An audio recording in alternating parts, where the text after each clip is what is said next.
basics, advanced tips, and more on how to play Thor in Marvel Rivals.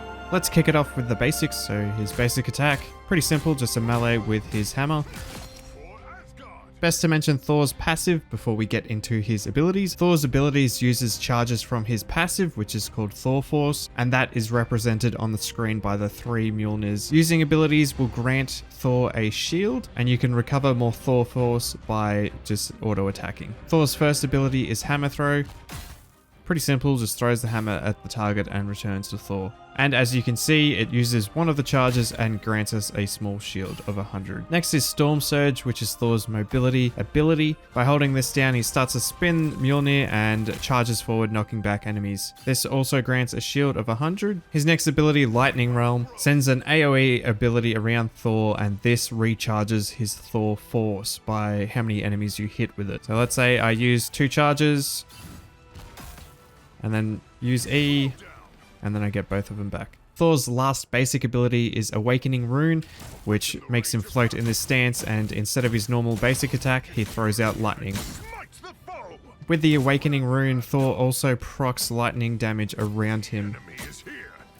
And Thor's ultimate, God of Thunder. He flies up into the air, does a few electric shocks all around on the ground, and then comes down with a mighty smash. Beholds the God of Thunder!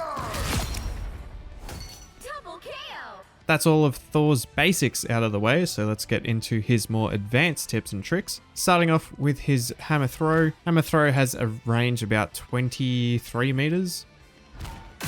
You want to use this as your little poking ability and just to get a quick shield. Not much to this ability, you just want to use it when you are in the thick of it and combo it with your basic attacks. One of the best ways to use Hammer Throw is actually auto cancel with it. So if you just do a basic attack, and then hammer throw, and then quickly basic attack again. So if you see, did you even see that? So if you're wondering how you got one shot by a Thor, now with this throw, if you do actually miss the target, the hammer does damage on its way back to you. So if you do miss the throw, if you position yourself behind the enemy, you can get them on the return. Now we'll talk about Thor's mobility, mainly with Storm Surge, which is his shift hold down. So at base, it goes about 20 meters. If you want the most range though, aim up a bit and release, and you'll actually glide a bit further. So we pretty much get another 10 meters essentially if you just aim that little bit higher. Now with this ability, if you do keep holding it down, you can cancel it. By doing this, it doesn't use a charge and you can bait out your enemies. As well as if it is going into a too dicey of a situation and you change your mind, you can just keep holding it down and not go in. This ability though is really good for gaining ground and crossing gaps like this.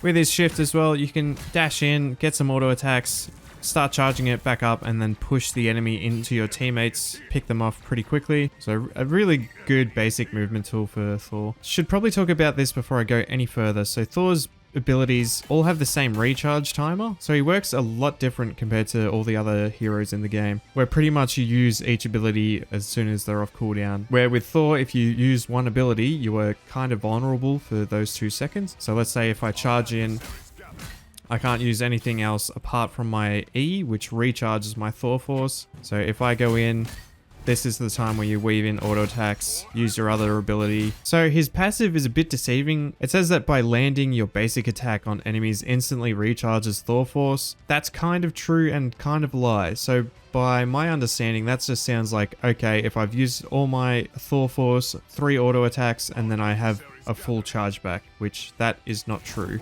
So if I use all 3 charges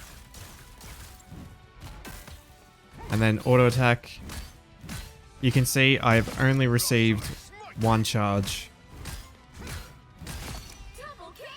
So once again, we use all 3 charges with the rune. We'll get rid of it all. Auto attack, and we only get 1 charge back. So that confused the hell out of me at the start. If you use all your Thor Force and then auto attack, use an ability, then auto attack, you can see the charges come back. So you want to be weaving your ability and then auto, ability, auto attack. That way you're getting a charge, using it, getting a charge back, using it. So just be mindful of that. So if you use an ability, auto attack straight away, get one back, use another one, attack again, use another one. Just another thing which isn't really explained thoroughly in the game. But once you know that, it should help you. Me not knowing this put me at a disadvantage because I'd use the rune, which is Thor's most damaging ability, and then I'd come out of it just going for the melee attacks, trying to restore all my charges as fast as possible, where it really wasn't doing anything. So instead, a better use of my time would actually be using my other abilities. But this is where Lightning Realm comes in handy, because once you come out of that ability, you'll hit E and then you get your charges back. Now, Awakening Rune actually grants you 200 shielding, which is more than the other two abilities, and Thor does deal the most amount of damage with this. So, just for an example, Lunar Snow, dead in just a few seconds. So, that makes Thor pretty dangerous if he does get onto your backline. As well as the range on this ability is pretty nuts. And then, with Thor's ultimate, you can actually ascend and descend. This little bit of mobility can just stop enemies from shooting at you.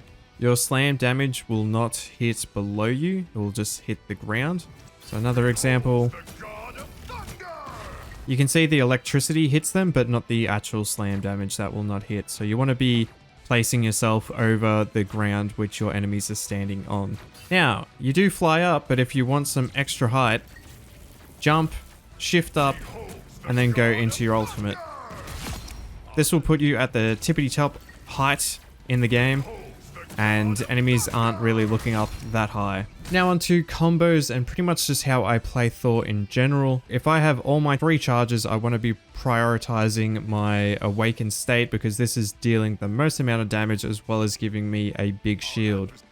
So normally I'd start off opening with this. This has your range as well, so you can poke the enemies before you go in. Once that is down, shifting in, getting into the fight, throwing my hammer, dealing out auto attacks, and then once I've used most of my charges, popping the E to get Thor Force back, and then going into the awakened state again. You should be able to get ult pretty quickly, and just using that when enemies are clumped together, essentially. Now, you don't want to be doing this while you're on low health, because you do not gain any shielding from this, so you do have to rely on your teammates. Now, like I said before, if you do use Storm Surge and get up higher, you do get your shield and then go into your ultimate for that little bit more of survivability. Now, if you are using the ability to get into a better spot and use your ultimate, you will recharge your Thor Force in time enough to be able to pop the Awakening Rune and dish out the finishing blows if enemies do survive. Then pop your recharge, go back in even further, and just keep swinging. Now, the more you know with Lightning Realm, it doesn't do any damage at first, but if an enemy leaves the bubble, they get tagged with a little bit of damage. So I guess one way you can use Lightning Realm offensively, if you do have your ultimate charge, dashing in, popping Lightning Realm, and then popping your ult. So then if enemies try and do escape, they will take that extra proc of damage, as well as taking the extra procs from your ultimate. So that might be a good strategy if the enemies are all bunched together. Thor's team up ability, which is the same as Loki, we really don't do much. It's all up to Hela. When she gets a kill, we get an extra shield, just making Thor more of a tank. And then if you die and Hela gets a kill, you'll be resurrected.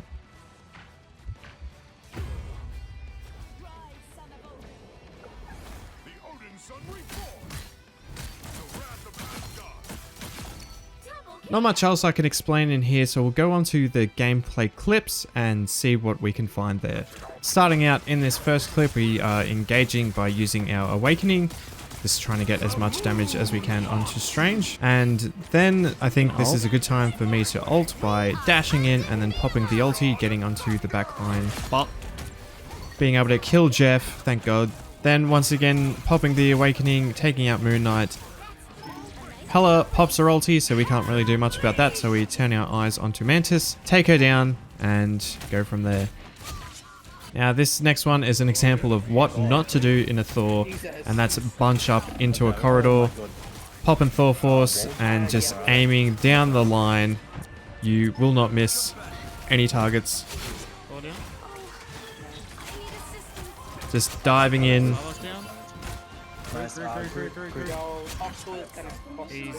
And our team just absolutely annihilate the enemy team. And then just using the mobility to get to the point quicker. Onto this next one, just using Storm Surge to get up close into the objective zone. Using it again to get up in close and front lining. Using the Awakening rune to take out Scarlet Witch before her ulti pops off. Got up.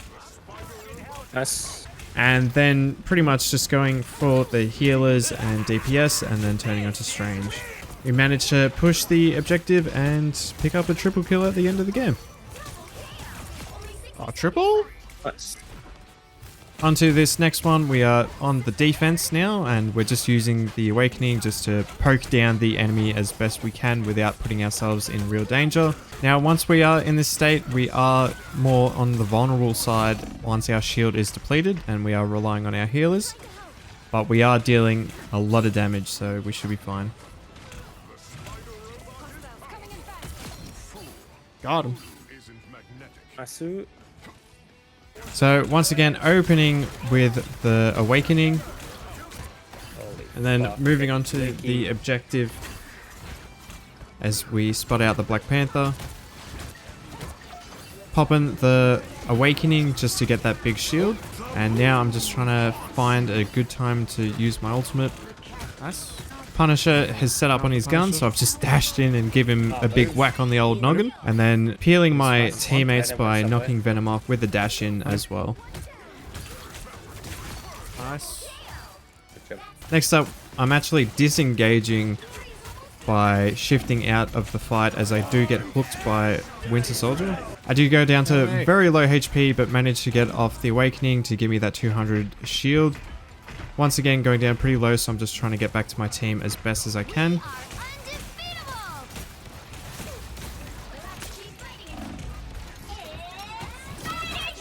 Using the Awakening, just getting as much damage as I can, then dashing up, popping the ultimate, killing off Winter Soldier and Mantis, and our team clear everyone off the point. Here's just a good point of view from the spawn. You just want to be using your mobility as much as you can to get back to the fight. Just coordinating with my team, calling out when I'm going in, shifting up, and then just popping the ulti. They have no idea where I've just come from. Do take Lunar Snow out, and we should be able to pick the rest up from here. Do get Jeff ulted, but I think he got. This is why we got spat out. And yeah, just win the fight from that. But that's pretty much all you need to know about Thor. If you do have anything that I have missed and will be helpful for the community, please leave a comment in the comment section down below for myself to improve, as well as you guys which are watching. If you did enjoy this video, please check out my other Marvel Rivals guides. Also, by hitting that subscribe button does help me out as a small channel, as I will be uploading more hero guides pretty much every Friday that I can, and some funny shorts to keep you entertained while you wait. My name is Big Bodster, thank you so much for watching, and we'll catch you in the next one.